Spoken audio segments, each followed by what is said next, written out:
эти дни сразу несколько районов республики отмечают 70-летие со дня образования.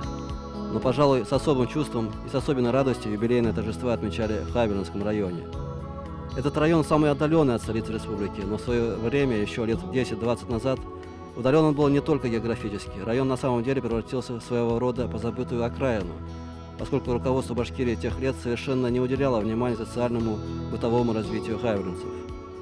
Собирая богатейшие урожаи пшеницы твердых и сильных сортов до 150-160 тысяч тонн в год, жители района долгие десятилетия оставались без элементарных человеческих условий, без нормальной питьевой воды, без дорог, мостов, нормального жилья, без газификации, а хлеба, повторимся, давали родине в таком количестве, что сейчас эти цифры кажутся невероятными. В те годы, особенно годы 8-й пятилетки, здесь были замечательными. При плане 269 тысяч тонн район сдал тогда государству 547 тысяч тонн хлеба. В том числе в 1968 году 150 тысяч тонн. В 1966 году 128 тысяч тонн. Это цифры большие или малые, судить вам, судить населению. Тогда, в 1968 году, это 150 тысяч тонн хлеба, сданного колхозом и совхозом района, равнялось Марийской автономной республике, Чувашской автономной республике вместе взятые. Вот пусть судите сами, это много или мало. И в этом году, продолжая традиции района, хайбулинцы вырастили отличный урожай. 50 тысяч тонн зерна сдано государству. Это один из самых лучших показателей по республике. С приобретением республикой в начале 90-х экономической самостоятельности дела в районе разительно изменились. Нет смысла перечислять все преобразования, произошедшие в Хайбулинском районе за эти 10 лет. Остановимся на самых значительных. О переменах, преобразивших облик района, говорилось на торжественном заседании в честь 70-летия Хайбулинского района. За минувшие десятилетия различным дорожно-строительным организациям объединения Башкиравтодор, другим организациям было завершено строительство автодороги асфальтом покрытым Акьяр-Уфа, Акьяр-Сибай, и построено более 350 километров асфальтовых дорог. Ежегодно строилось 30 километров внутрипоселковых и межпоселковых дорог с твердым покрытием. За эти годы построен сданной эксплуатации мостостроителями более 20 мостов через реки Сакмар, Таналак и Бузаулык. Все это позволяет нам делать вывод о том, что последние годы в решении злободневных проблем хайбулинцев произошли позитивные сдвиги. Все эти успехи в развитии экономики, решении социальных проблем являются результатом упорного труда наших земледельцев, животноводов, металлургов, шахтеров, строителей, работников культуры, здравоохранения, народного образования и сферы обслуживания при огромнейшей помощи и поддержке президента, правительства, министерств и ведомств Республики Башкортостан. От имени президента и правительства республики хайбулинцев поздравил заместитель премьер-министра Халяф Ишмуратов. Последние годы все больше и больше преображается облик Хайбулинского района. Возводятся жилые дома, школы, больницы, благоустраиваются улицы и дворы. Хайбулинский район стал более красивым, а люди более образованными и культурными. Не в этом ли реальные плоды нашего суверенитета? И последние годы, вот несколько лет, мы не смогли побывать в село Акьяр, и сегодня вот проехали и удивились. Действительно, появились новые улицы, строятся благоустроенные дома, большие дома, и люди стали более приветливыми. И организована прекрасная ярмарка, где мы видим уже реальные плоды тех преобразований, которые проходят Хайбулинским районом. Историческая справедливость восторжествовала. В степном крае, где дрова приходилось возить за сотни километров, за какие-то 4-5 лет практически полностью проведена газификация. Большую роль в газификации района сыграло предприятие Баштрансгаз. Хайбулинский район попал в числе районов по эксперименту. Это новое отношение руководства РАО «Газпром» к вопросам газификации, где оно раньше, если только ограничились строительством газопроводов, отводов, и все остальное дальше перекладывалось на плечи газсервисов, Союз газификации, то вот по двум районам, по Алтаю и по Хайбулинскому району, руководством «Газпрома» было принято решение делать и распределительные газопроводы, строить, с тем, чтобы больше сделать охват загрузку вот этих газопроводов, отводов. Почему? Потому что мы-то построим этот газопровод, отвод, вкладываем очень много средств, материалов, а эффект маленький, потому что загрузка очень низкого этого газопровода, и срок окупаемости растягивается на многие десятилетия. И вот чтобы этого не случилось, вот как раз пошел вот такой эксперимент, что надо строить и распределительные, чтобы загрузить вот тот построенный материалоемкий газопровод, чтобы он был загружен хотя бы на 50%. И вот Хайбулинске вот повезло в этом отношении, что они попали в это число вот таких участников эксперимента. И на основании этого дела мы формировали план строительства. Значит, схему газификации разработал институт полностью по всему району. Это материалы у нас есть. Вот мы по этим материалам начали претворять этот проект в жизнь. Значит, строились эти все газопроводы на средства предприятий «Баштрансгаз». Сегодня район газифицирован практически на 100%. Огонь и вода – две взаимоисключающие вещи. Но и того, и другого в районе долгое время не доставало. Огонь, то есть газ, пришла и вода. За несколько лет в Хайбулах построено 3 мощных водохранилища объемом 14, 16 и 56 миллионов кубометров. Появление водохранилищ повлияло и на микроклимат, где рыбы, там и чайки, там и утки и прочая живность. Большое внимание строительству водохранилищ в районе уделяет президент республики. Он бывает в районе не реже 2 раз в год. В Хайбулинском районе надо показать, что за 5 лет столько сделано. Почти 40 километров дороги сделаны. Газифицировано. В районе прекрасно сейчас место переработки американской технологии. Молочные пустили. Йогурт делать, что значит Хайбулах, йогурт когда-нибудь вообще. У нас вообще много слов мы не знали, там гефолты, сексерины, что ли, там. Так, йогурты делают. Прекрасные мельницы поставили. Водохранилище делать. Таких и по телевизору, если вы показывали раньше, лет 10 назад сказали, вот этой комсомольской стройки, скажем, дошла, длина полотины 2 километра 300 метров.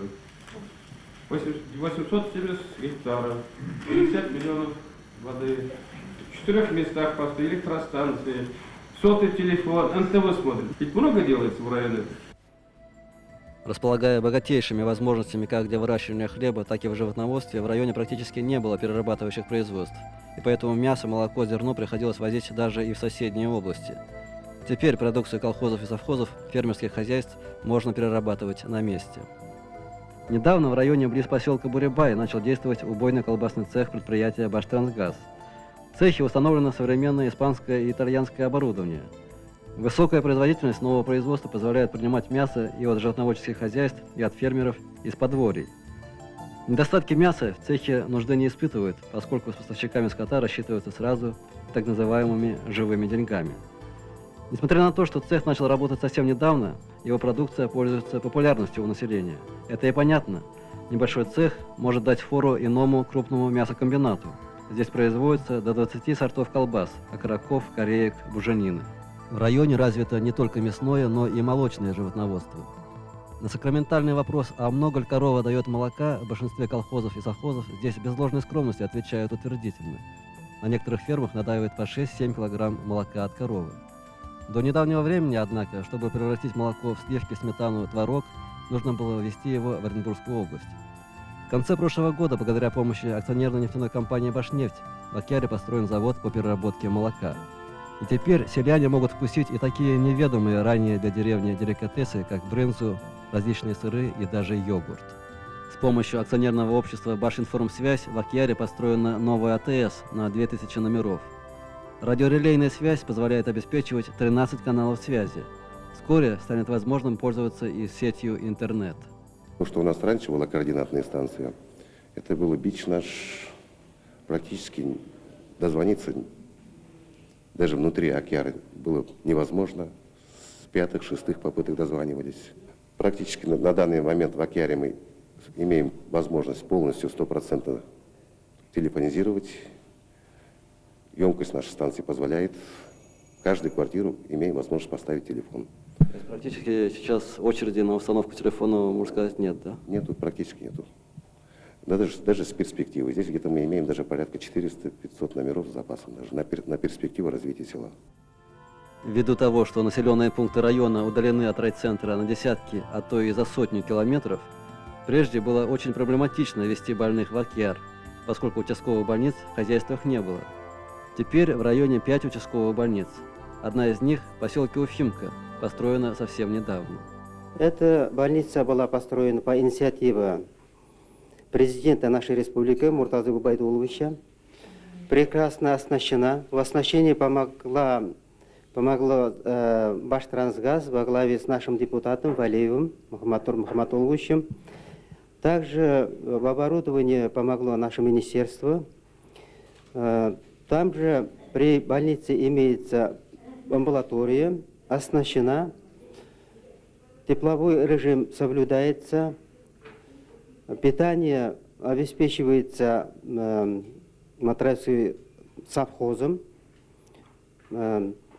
лекарствами тоже обеспечены, больные очень довольны, очень благодарны нашему президенту, что при таких трудных условиях построена такая хорошая больница. Район богат не только сельскохозяйственными ресурсами. Недра хайбанской земли скрывают до поры до времени несметное богатство полезных ископаемых. Примерно 80% твердых полезных ископаемых республики расположены на территории Хайбинского района. То есть район имеет исключительно перспективу для широкого развития в горно-промышленном аспекте. И в этом отношении Бурябайское рудоуправление является, так сказать, ну, будем говорить, центром. Но его нужно развивать, расширять производство, ибо основа расширения любого производства является, так сказать, минеральные ресурсы. А их тут несметное богатство. И поэтому вот комплексное освоение этих природных ресурсов даст мощный импульс для дальнейшего развития Хайбинского района. Богатейшее юбилейное и подольское месторождение еще только предстоит разрабатывать. Между тем, уже более полувека в районе добычи медно-колчеданных руд ведет Бурябаевское рудоуправление, ныне переименованное в Бурябаевский горно-обогатительный комбинат. Рудоуправление стало комбинатом всего за 2-3 года, а производительность труда за короткое время здесь повысилась в 1,5-2 раза. Отрадно отметить, что руководство и трудовой коллектив ГОКа с каждым днем усиливает внимание к решению социальных проблем населения и благоустройства поселка Бурябай. Постепенно уходит в прошлый трущобный вид поселка. Он начинает приобретать современный архитектурный дизайн и городской облик. В республике в 21 веке мы напрямую связываем именно с развитием Зауралья и с освоением месторождений цветных металлов. То есть будущее республики в 21 веке будут решаться именно в Зауралье. И я выражаю надежду, что достигнутые ваши рубежи в экономике и социальной жизни не подействуют на вас успокаивающе. Бурябаевский горно-обогатительный комбинат, как принято говорить, градообразующее предприятие. И поэтому от того, как здесь идут дела, зависит и жизнь поселка Бурябай. А жизнь, как говорят сами бурябаевцы, изменилась к лучшему. Бурябаевский ГОК – это предприятие, которое помогает жить и выживать поселку. Так можно сказать? Можно. Помогает слово не подходит. Делает все. Понимаете, вот здесь, если бы я ходила, просила бы, а здесь такого нету. Делают, работают, выполняют. И он считает, что чтобы работали колонки, чтобы были дороги красивые, чтобы были магазины, чтобы была больница, чтобы школа работала. Это, мне кажется, его первые желания, мечты. По сравнению с чем раньше, конечно, лучше стало. Во много раз. Все и обеспечение нормальное, и деньги дают нормально. На Бурябаевском ГОКе не считают деньги, которые вкладываются в образование и воспитание детей. Детский сад поселка, который 2 года назад посещало всего лишь 2 десятка малышей, теперь заполнены 200 ребятишек. Современный компьютерный класс закуплен и для школы.